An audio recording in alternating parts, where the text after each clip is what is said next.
Here's a book review of John Carter of Mars, Warlord of Mars. So it's put down. Now this is from Dark Horse, came out in 2011, contains 630 odd pages. So you can see there, it's a thick, fairly thick, chunky book. It's quite a hefty book. So it's all in black and white. So it's a bit like a Marvel Essentials. And of course, these were Marvel comics. This is called by Dark Horse, but this is a Marvel comics that brought them out 77 to 79. And you've got John Carter, Warlord of Mars, 1 to 28. Got quite a few of those issues, not all of them. So this volume is really great for filling the gaps. There is also an omnibus edition from Marvel Comics. That's in colour, so that may be more of interest. But this is a nice collection if you can get it, obviously at a reasonable price. Nice collection for this. Plus it also has the 3 annuals collected for the first time, as it says there. So there's it actually is quite a decent spine. I think at some point it will probably have multiple bends. I'm certain it will split at some point, but it's at the moment holding quite firm, so that's quite reasonable. No particular, and it opens quite nicely as well. I mean, it's obviously if I fold it out like that, you can see it hangs okay even to there. Now, of course, it would be nice if there was a bit more white in the gutter. So it's not too bad. When you go to the centre of the book, of course, it gets a bit worse. And you can see there, I just hold that up, get the right angle. And it's fine. I mean, I can still read all the text. Obviously, you've still always got the problem. It's a bit harder in the centre. 630 pages, I think it's quite a good tome to read through, and I thoroughly enjoy all the John Carter stories. Of course, you've got Dejah Thoris, you've got all the usual suspects in this, and it's great. Obviously, Barsoom, lots and lots of conflicts all across, lots of sword action, lots of air pirates, so good old air pirates. Edgar Rice Burroughs story, obviously, but of course the work was done by Chris Claremont, Peter Gillis, Bill Mantlo, Alan Weiss and Marv Wolfman. Art by a whole load of people. I'm not going to say all their names, but Ross Andrew, there's Sal Buscema, Dave Cockrum, Frank Miller, Gil Kane, my favourite Gil Kane, George Perez, Walton Simonson, Mike Vosberg, etc. It's got a foreword as well by Mike Chabon.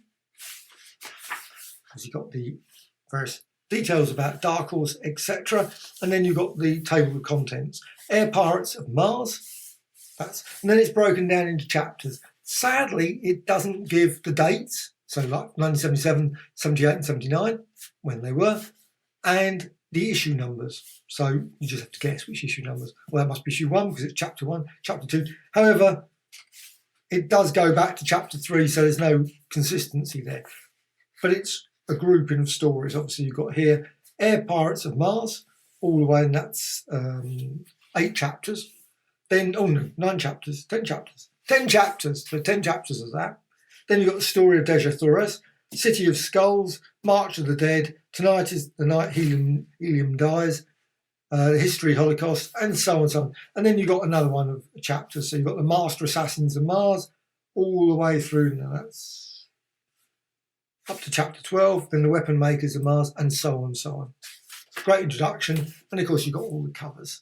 Now, I found the restoration of this quite decent. There's a few pages that I think are a bit rougher than they perhaps could have been. But generally, I think the quality of the artwork is really decent. Got very sharp as far as I can see. Obviously, you've got the standard Gil Kane. You always know Gil Kane. His just style of his artwork is immediately obvious. Just flicking through it, just brilliant artwork all the way through. And it is very sharp, I think, personally, if you just look up very close. But there are the odd pages, and so I'm not going to say that all of it is 100% perfect. Some it's a bit more smudgy.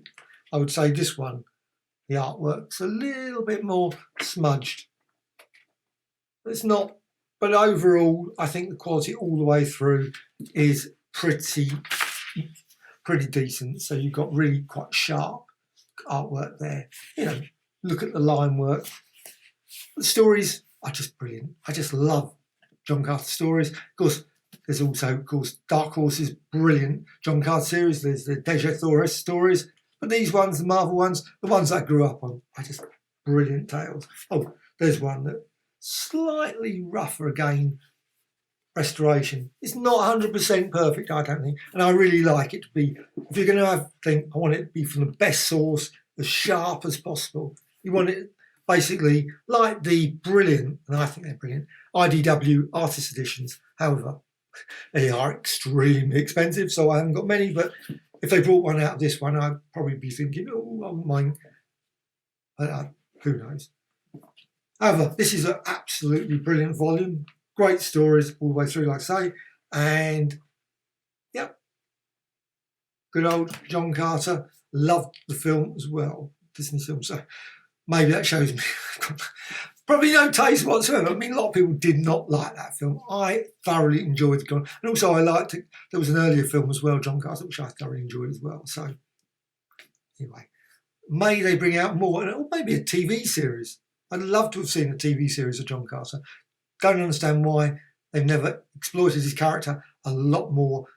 But that's the way the world is. So got this great book, and that's pretty decent as well. So John Carter of Mars, Warlord of Mars.